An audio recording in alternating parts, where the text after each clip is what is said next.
हरे कृष्ण।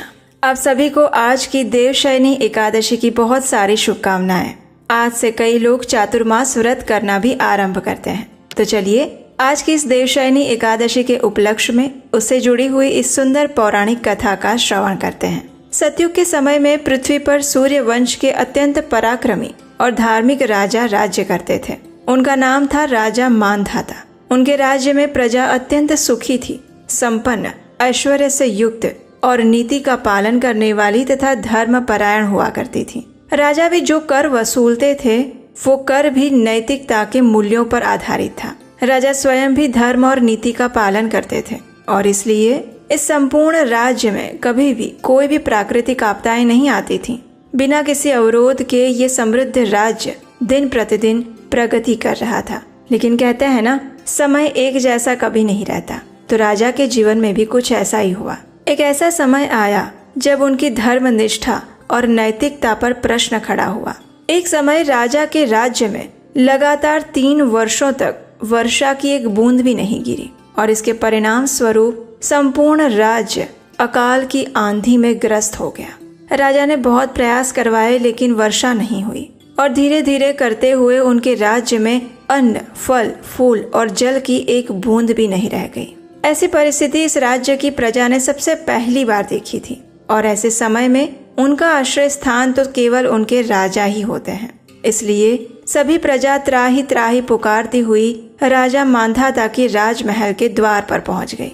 राजा से प्रार्थना करते हुए सभी प्रजाजन कहने लगे, हे राजन, आप हमारे स्वामी हैं। कृपया वर्षा और अन्न के अभाव की इस विषम स्थिति में आप ही हमारी रक्षा कर सकते हैं। हमें बचाइए, हम आपकी शरण में हैं। इस राज्य में ना तो जल की एक बूंद है और ना ही अन्न का एक दाना।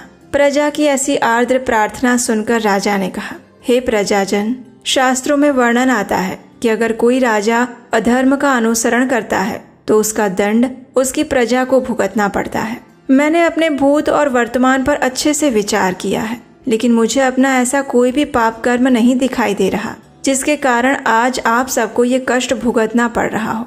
लेकिन फिर भी आप सबके हित के लिए मैं इस स्थिति का निवारण अवश्य करूंगा। इस प्रकार अपनी प्रजा को सांत्वना देकर राजा राजमहल में अंदर चले आए। उसके बाद उन्होंने अपने मन में कुछ निर्णय किया और फिर अपनी सेना और मंत्रियों के साथ वन की ओर चल पड़े। जंगल में अनेक ऋषि मुनियों के आश्रम थे।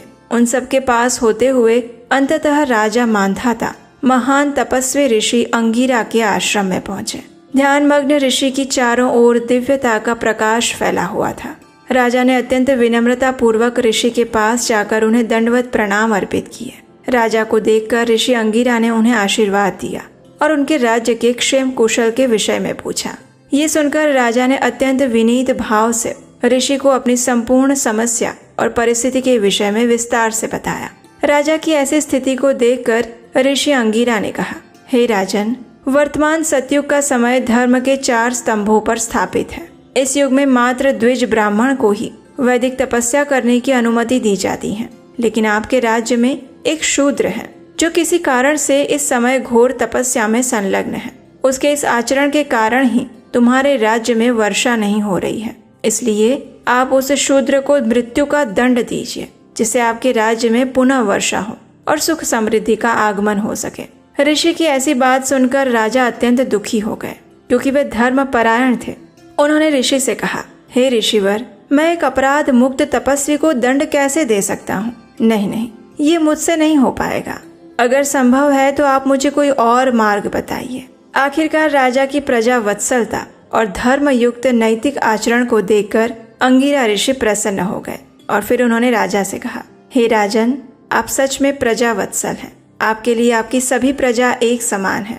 आप ऐसा करिए, आप अपने परिवार और संपूर्ण प्रजा के साथ आषाढ़ मास के शुक्ल पक्ष में आने वाली शयनी या फिर पद्मा एकादशी का नियम पूर्वक पालन कीजिए।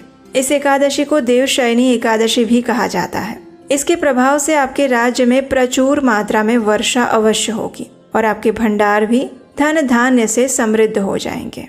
ऋषि अंगिरा के ये वचन सुनकर राजा संतुष्ट और प्रसन्न हो गए। उन्होंने ऋषि को प्रणाम किया, कृतज्ञता व्यक्त की और फिर अपनी सेना के साथ वापस अपने राज्य में आ गए। जब आषाढ़ मास के शुक्ल पक्ष में शयनी एकादशी आई तो राजा ने समस्त प्रजागण और अपने परिवार के साथ श्रद्धा, निष्ठा और नियम पूर्वक इस एकादशी व्रत का पालन किया। इस व्रत के पुण्य प्रभाव से राज्य में प्रचुर मात्रा में वर्षा हुई और फिर संपूर्ण राज्य फिर एक बार धन धान्य से संपन्न हो गया। इस कथा का समापन करते हुए ब्रह्मा जी ने नारद मुनि से कहा, हे नारद, इस व्रत को समस्त जीवात्माओं को मुक्ति प्रदान करने वाला व्रत समझो। ये व्रत अत्यंत पुण्यशाली है। और इस कथा का समापन करते हुए भगवान श्री कृष्ण महाराज युधिष्ठिर से कहते हैं, हे राजन, ये पद्मा एकादशी इतनी प्रभावशाली है कि जो भी व्यक्ति इसका श्रवण या पठन करता है वो भी पाप मुक्त हो जाता है। इस एकादशी को देवशयनी एकादशी, पद्मा एकादशी, विष्णु शयनी एकादशी, देवपोढ़ी एकादशी, आषाढ़ी एकादशी और महा एकादशी के नाम से भी जाना जाता है। इसी एकादशी के दिन से भगवान विष्णु अन्य देवताओं के साथ 4 मास के लिए योग निद्रा में चले जाते हैं और इसी दिन से चातुर्मास का प्रारंभ भी होता है। और इसलिए इन दिनों में कोई भी मांगलिक कार्य, यज्ञ, विवाह, गृह प्रवेश इत्यादि में देवताओं की आहुतियां नहीं दी जाती। लेकिन इस देवशयनी एकादशी के पीछे और चातुर्मास के पीछे सिर्फ धार्मिक कारण नहीं है, अभी तो हमारे स्वास्थ्य से जुड़ा हुआ वैज्ञानिक कारण भी है। और ये कारण ये है, इस समय के दौरान सूर्य देव दक्षिणायन में भ्रमण करते हैं और ये समय वर्षा ऋतु का माना जाता है। इसलिए हमारे शास्त्रों का विचार ये है कि इन दिनों में मनुष्य अन्य भौतिक कार्यों में कम से कम अपना समय दे और अधिक से अधिक समय अपने आध्यात्मिक उन्नति के लिए प्रयास करता रहे। इसी समय के दौरान शारीरिक बीमारी और स्वास्थ्य संबंधी समस्याएं भी आती हैं और इसीलिए इस चातुर्मास के अंदर उपवास का पालन करने के लिए कहा जाता है। प्रत्येक मास में कोई न कोई चीज छोड़ी जाती है और जैसा कि आप जानते ही होंगे, प्राचीन समय में सन्यासी और तपस्वी भी इस 4 मास के दौरान किसी भी स्थान पर भ्रमण नहीं करते थे और मात्र एक स्थान पर रहकर अधिक से अधिक हरि कथा और हरि कीर्तन किया करते थे। इसलिए अगर आप भी अपनी भक्ति में प्रगति करना चाहते हैं तो ये समय आपके लिए सर्वोत्तम है। तो ये थी देवशयनी एकादशी से जुड़ी पौराणिक कथा और उसका महात्म्य, जो कि यहाँ पर समाप्त होता है। अगर आप चाहें तो इस वीडियो को यहाँ पर छोड़ सकते हैं। और अगर अभी तक आप इस वीडियो को सुन रहे हैं तो चलिए अब हम आपको बताते हैं कि इस देवशयनी एकादशी के दिन ऐसा क्या व्रत संकल्प लेना चाहिए जिससे हम आने वाले चातुर्मास और इस एकादशी का अधिक से अधिक आध्यात्मिक लाभ उठा सकें। तो देखिए, देवशयनी एकादशी एक अत्यंत महत्वपूर्ण दिन है।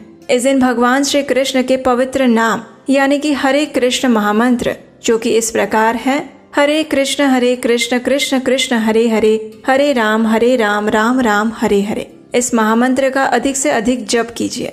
इस दिन इस महामंत्र की कम से कम 16 माला, 25 माला, 32 माला का जप कीजिए। संपूर्ण दिन में उपवास का पालन कीजिए, यानी कि अन्न का एक दाना भी आपके शरीर में नहीं जाना चाहिए। अगर आपको लगता है कि किसी भी प्रकार से आपको कमजोरी का अनुभव हो रहा है या फिर आपको कुछ न कुछ खाने की आवश्यकता है या फिर आपको दवाइयाँ लेनी पड़ रही हैं, तो ऐसे में आप फल, दूध, कंदमूल, सूखा मेवा या फिर एकादशी प्रसाद ले सकते हैं।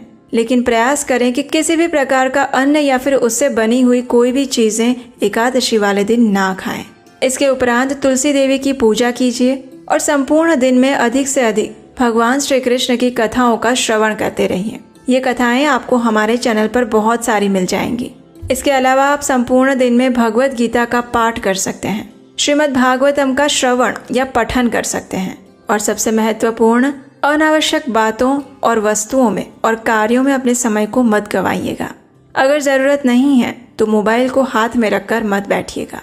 किसी से बिना बात के वाद विवाद में मत फंसिए, झूठ मत बोलिए, पर निंदा मत कीजिए, प्रजल्प मत कीजिए और अनावश्यक क्रोध भी मत कीजिए। अपने मन और शरीर को शांत रखते हुए, भगवान के चरण कमलों पर केंद्रित रखते हुए इस देवशयनी एकादशी का पालन करने का प्रयास कीजिए और फिर कल प्रातः काल में निश्चित पारण के समय के अंदर इस एकादशी व्रत का पारण कर लीजिए। इस देवशयनी एकादशी व्रत का पारण कब और कैसे करना चाहिए, इसकी संपूर्ण व्रत विधि भी आपको इसी चैनल पर मिल जाएगी। और हाँ, अगर आप हमारे इस वैदिक ज्ञान के प्रचार कार्य की सराहना करते हैं और इस कार्य में अपना योगदान देना चाहते हैं तो स्क्रीन पर नंबर दिया गया है, वहाँ आप हमें आर्थिक रूप से अपनी सहायता भेजकर भी हमारा उत्साह बढ़ा सकते हैं।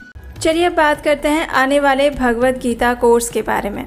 हर बार की तरह इस बार भी इस्कॉन मंदिर लुधियाना सिविल लाइंस द्वारा एक विशेष 18 सत्रीय भगवत गीता कोर्स शुरू होने जा रहा है। ये सर्टिफिकेट कोर्स है और इसमें इस्कॉन मंदिर के वरिष्ठ भक्त हिज ग्रेस आश्रय गिरिराज प्रभु जी द्वारा 18 सत्रों में भगवत गीता का कोर्स सिखाया जाएगा। ये ऑनलाइन जूम पर रहेगा और इस कोर्स के लिए कोई भी रजिस्ट्रेशन कर सकते हैं, चाहे महिलाएं हो या पुरुष, बच्चे हो या वृद्ध, सभी के लिए ये कोर्स अवेलेबल है। तो जल्दी से जाइए नीचे डिस्क्रिप्शन बॉक्स में और वहां पर दिए गए लिंक पर क्लिक करें और इस कोर्स के लिए रजिस्ट्रेशन करें। अधिक जानकारी के लिए स्क्रीन पर दिए गए नंबर पर संपर्क कर सकते हैं। तो हम आशा करते हैं कि आपको आज की ये कथा और वीडियो से प्रमाणभूत और अच्छी जानकारी मिली होगी। हमारे चैनल पर ऐसा ही प्रयास किया जाता है जहां पर वैदिक प्रमाणभूत कथाओं को यथारूप में प्रस्तुत किया जाता है। तो चलिए इस देवशयनी एकादशी के दिन पूर्ण मनोभाव से अपने मन, अपने शरीर और चेतना को भगवान श्री कृष्ण के चरण कमलों में समर्पित करते हैं और उसे शुद्ध चेतना के साथ इस एकादशी का पालन करते हुए भगवान श्री कृष्ण से उनकी शुद्ध भक्तिमय सेवा की याचना करते हैं। हरे कृष्णा।